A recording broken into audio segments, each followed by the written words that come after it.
Hello, this is Myra. Thank you so much for hopping back into my channel.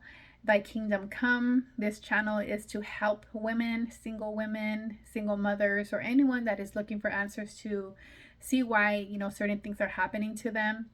Say, for example, you're trying to live a holy life and you're trying to please the Lord, but then you see certain people try to distract you, try to be passive aggressive, try to gaslight you, and it's because they see the light in you. So even though, it's good to know that you're shining, you know what I mean, and you are the light in the hill, people are not going to like it. But just know that this is part of the walk. Is not to discourage you. It's just to just make you aware that you are the light, and some people are not gonna like it. But this message is not to be negative. It's just to encourage you, because it has happened to me where I want to make sure I please the Lord. I want to make sure I'm living a holy life. And there may be some people that do not like that, and they are very competitive with you. You know what I mean? Or say, for example, they say they're a Christian, but they're always trying to one up you, that they know more than you, when this is not even a competition. It's about encouraging, who is the next person that got a golden nugget that day. You know what I mean? Who's the one that got a revelation, that they share it, so we can edify each other. It's not about, I know this and you don't, and whatever you say, I know better. That's not of God. That's not of God. So just want to let you know that if you ever come across anyone that's always trying to up you on whatever you say, or diminish you and make you feel like if you're like not up to par and try to make you second guess you, that is gaslighting. That's like a narcissist traits, which means, that's in the secular world of a narcissist trait. When someone's trying to belittle you, trying to make you feel like you need to second guess yourself, it's because they see the greatness in you. They see the light in you.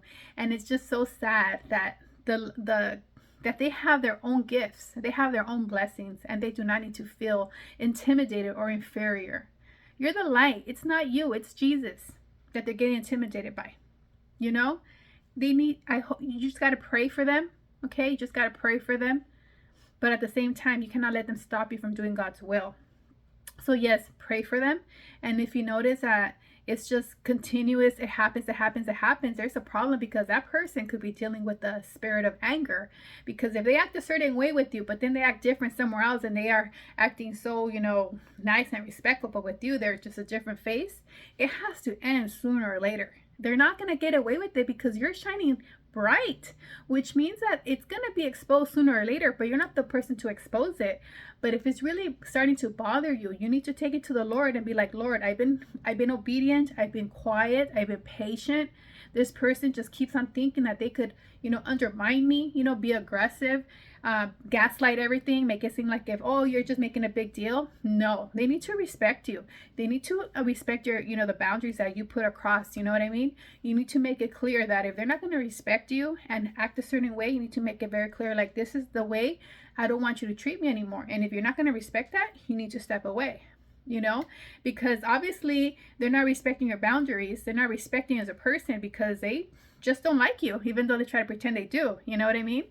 But just know that you are the light of the world, and believe me, they have their own blessings. If only they knew what they have, coming for them, if they just surrender their lives and believe that the Lord has greater even gifts for that person that they're jealous about. Because everyone has different missions, different callings. It's just exciting to know that there's no competition. You have your own assigned journey, to do God's will. And whoever is jealous and that is walking the walk of the Lord, and they say they're Christians, they are dealing with some type of insecurity, some type of I don't know, they haven't really humbled themselves. And yes, we are supposed to love them, we're supposed to pray for them, but there comes a line we have to cross the line and be like, you know what, I've been seeing this for a while, and it needs to stop. Because they really think that they could outsmart you, but little do they know that you've been watching them all along, and be like, okay, Lord, you see what I see, and I'm just being patient. That's all you're doing. Just be patient. You're not being fooled. You're just being patient. There's a big difference when you have the meekness. You have the spirit of meek. You're just being, you just have control. You just love, but you're not being fooled. You know what I mean? You love them. And at the end of the day, you're going to have to set those boundaries. If they don't like it, obviously, you're going to see the problem is them. And if they start respecting you, it's because they really have no other choice, because you already set the ground. Alrighty, well, God bless you, and hang in there, and just know that the greater is he that is in you than he that is in the world. Alrighty, God bless you.